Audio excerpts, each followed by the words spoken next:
Welcome back into the Sports Source. This segment brought to you by Southeast Termite and Pest Control.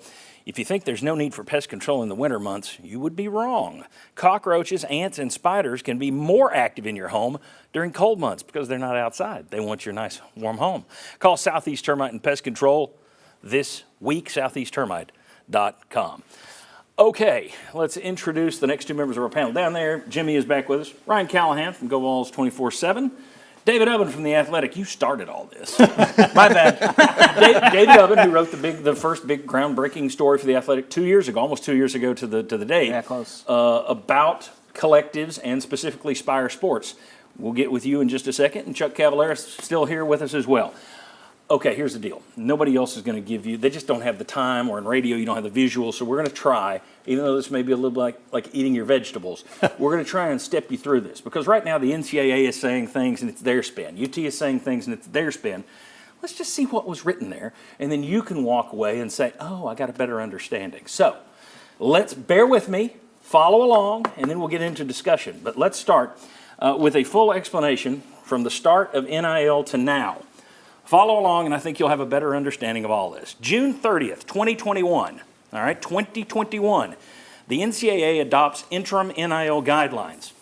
While opening name, image, and likeness opportunities to student athletes, the policy in all three divisions preserves the commitment to avoid pay-for-play and improper inducements. Pay attention to that.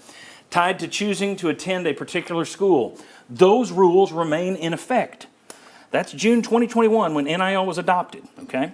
The new policy preserves the fact college sports are not pay for play. It also reinforces key principles of fairness and integrity across the NCAA and maintains rules prohibiting improper recruiting inducements. It's important that any new rules maintain these principles. Fast forward to February 15, 2022, The Athletic reports on Spire Sports. Our own David Ubben wrote a story called Cars, Apartments, and Six-Figure Packages Inside the New Money-Fueled Frontier of the college football arms race. 5 days later, we all joined here and discussed it on our old set. A month after that, March 11th, The Athletic reports on an $8 million NIL deal with an unnamed player. 10 days later, on March 21st, Nico Iamaleava commits to Tennessee. All right, fast forward. Now we're up to May 9th. The NCAA replaces that initial interim guideline with a new batch. The guidance was developed by a task force of national leaders with student-athlete opportunity at the forefront of discussions. Specifically, the guidance defines as a booster any third-party entity that promotes an athletics program, assists with recruiting, or assists with providing benefits to recruits, enrolled student-athletes, or family members. The definition could include collectives set up to funnel name, image, and likeness deals to prospective student-athletes or enrolled student-athletes who might be considering transferring. NCAA recruiting rules preclude boosters from recruiting and or providing benefits to prospects. Guidance is effective immediately. For violations that occurred prior to May 9, 2022, the board directed the enforcement staff to review the facts of individual cases, but to pursue only those actions that clearly are contrary to the published interim policy, including the most severe violations of recruiting rules, yada, yada, yada. On to January of 2023, so first of last year. The Athletic covered the NCAA's new bylaw, 19.7.3. The NIL presumption rule means that the NCAA's enforcement staff will presume a violation occurred when it receives information on the activity that is deemed actionable, such as a tip or a news story. The burden of proof will then fall on the implicated school, meaning guilty until you prove yourself innocent.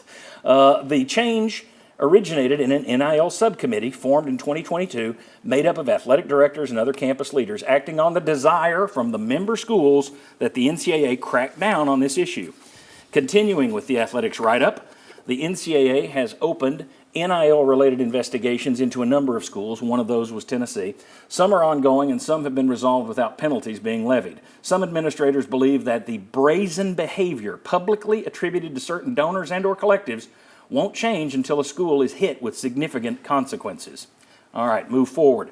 July 14th, last year, the NCAA, after nearly 4 years, finally levies penalties against Tennessee in the Jeremy Pruitt case. Everyone thought that was that.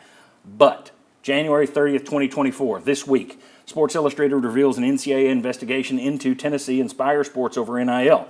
Then, and I'm just calling it all this week because it was a back and forth and you've seen it all, because all this stuff went back and forth, UT Chancellor Dondi Plowman and UT Athletic Director Danny White launched a full-throated defense of UT, claiming no violations took place and accusing the NCAA of moving the goalposts to reach a predetermined conclusion. The NCAA, in an out-of-character move, they responded with a statement of their own, and then the attorneys general for Tennessee and Virginia filed an antitrust suit against the NCAA. Next, the lawsuit argues the NCAA's NIL recruiting ban violates federal antitrust law, thwarts the free market, and harms student athletes. Student athletes are entitled to rules that are clear and rules that are fair. College sports wouldn't exist without college athletes, and those students shouldn't be left behind, blah, blah, blah, blah, blah. The NCAA's restraints on prospective students' ability to meaningfully negotiate NIL deals violate federal antitrust law. That's the key. All right, now, also this week, the New York Times reported information that it had clearly been fed by the NCAA. So pay attention.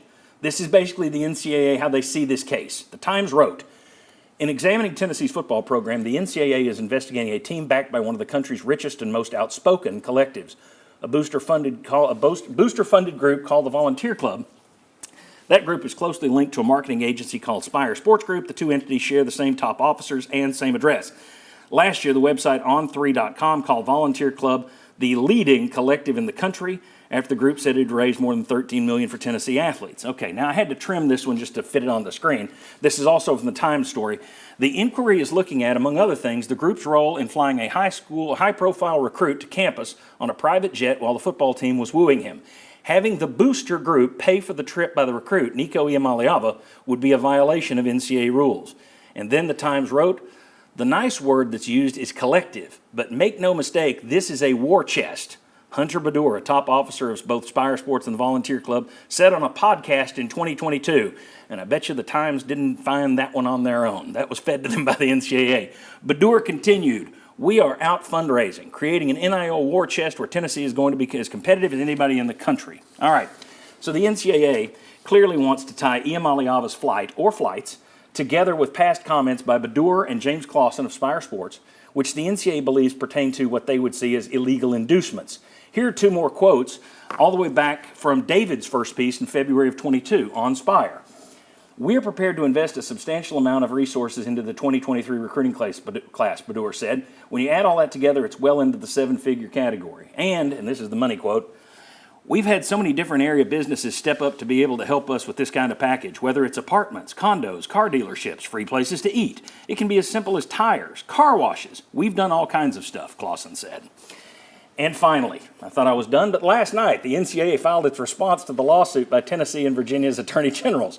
According to The Athletic, here's their take. The NCAA's response argues that the two states failed to show irreparable harm in part because Tennessee's own state law bars NIL inducements in recruiting. It also claims that the initial lawsuit doesn't provide evidence the athlete opportunities are chilled by these rules, and it argues the lawsuit gives no reason for a need for injunctive relief because the NCAA's NIL rules have been in place for years. Continuing, there is no reason to upend this process, invite chaos on a moment's notice, and transform college sports into an environment where players and schools match up based primarily on the dollars that can change hands and so on. So here is the gist.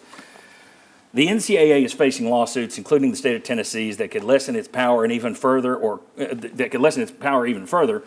and or cost it billions of dollars, which could end it altogether. Meanwhile, the NCAA administrators, people elected by the schools, are still trying to create NIL rules and guidelines at the urging of their member schools. They're currently investigating Florida and Tennessee. They've already punished Florida State and Miami. As for Tennessee, it's fighting back with a scorched earth policy because it could fall under the repeat offender category and be subject to massive penalties all the way up to the death penalty. Highly unlikely that's ever going to be used again, but the point is UT would be in a world of hurt if they lose this thing. Okay, I'm going to take a breath and I'm going to ask you guys, hopefully that's a little bit of information to help people understand, because there are a lot of people saying, well, the NCAA never said this. Well, yeah, they did. And the NCAA is saying, oh, well, this is clearly a rule. It's like, well, when did that rule take effect? So it's a little grayer, I think, than most people think. Let me ask you, is there any chance at this point, David Oven, that this doesn't go to war? Is there any chance the NCAA takes its missiles out of Cuba, in other words? Is there a negotiated settlement, or are both parties going to court on this one? Well, I don't know about a settlement, but I don't think you're going to see either side back down. Because, again, as you mentioned, the NCAA and its members, which is the NCAA, Yeah. there's a lot of people that are saying, we've got to curtail this. We want to have stricter enforcement. But then when everybody says that, they mean everybody else. Yes, they don't mean yeah, themselves. exactly. Well, we didn't mean us. It's the same thing as the waiver issue for transfers. Everybody wants more or fewer waivers. We got to lock down this transfer, but then when your kid at your school doesn't get his waiver, well, this whole system is bad. The irony is that they're both probably right in all of this, but no, neither side's going to back down because, again, Tennessee is facing some pretty major penalties. Yeah, they're facing some pretty major penalties, and obviously I think they have the courts on their side, public opinion on their side. People do not like these rules. These rules are probably not long for this world. Mm-hmm.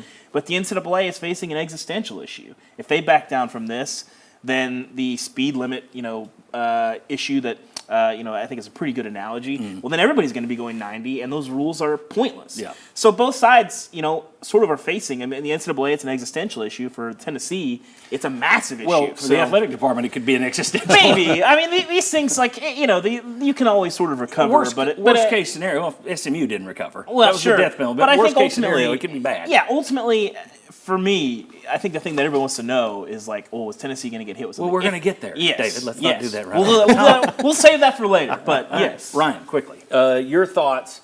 Is there any chance Tennessee backs down or any chance the NCAA backs down? I would be very surprised. Like David said, I think the NCAA, they've got to consider what they've got to do for everyone else that's been urging them to do it. I think some schools are divided. Some want them to pursue this. Others say there's really not a problem with the current system. They've got to listen to both sides on this and prove their need for existence. They've got to show that they still have a role in college sports and map out a path for the future. Tennessee obviously not going to back down until this goes away. So I'll be surprised if either side backs down. Jimmy? Well, I don't think either side backs down. I'm reminded that in 1986, Tennessee had a ticket caper scandal where players were selling tickets illegally. So the NCAA comes in, they suspend 45 or so players. Then they realize this is going on in Nebraska, Indiana, Ohio State, Alabama, everywhere, and they back down. And they said, okay, everybody's doing it. We can't punish all 100 and something schools. That's the only time I remember them backing down. Yeah. I think this is a bigger issue, but there is a precedent that they did back down when they realized, oops, everybody's violating this rule. Chugs, anybody back down? Well, if you read Dante Plowman's letter, you don't see Tennessee backing down, do you? No. No. The NCAA, I would hope there would be a chance, but I think like David says, I mean, it's like a line in the sand is being drawn, and there's going to be a fight. And we'll see who wins. And by the way, go ahead. I was say they telegraphed it in that statement too by saying we don't think anything's going to change until someone receives serious penalties. That basically foreshadowed this was going to happen at some point, just a matter of who. I think if you read those guidelines, you see that they made their case. This area isn't gray. Everybody raced in and said it's gray. I think from the NCAA's point of view, no, it wasn't. We just allowed NIL. You're not supposed to use it in these ways, but because they didn't specifically say you can't use it, people rushed in, Tennessee first. And then as it went on, they kept throwing in more warnings that we're looking at it. If it came before, we'll look at the most egregious cases. Now the boosters can't do this. They made their case a little bit. So it'll be interesting. What we'll talk about when we come back is could Tennessee have avoided this mess? Then we'll talk about could the NCAA have avoided this mess? And then we'll talk about some of the irony of this whole thing, what Tennessee initially wanted and what they're going to get if they win this case, et cetera, et cetera. It's going to be an interesting show. Come on back on the Sports Source.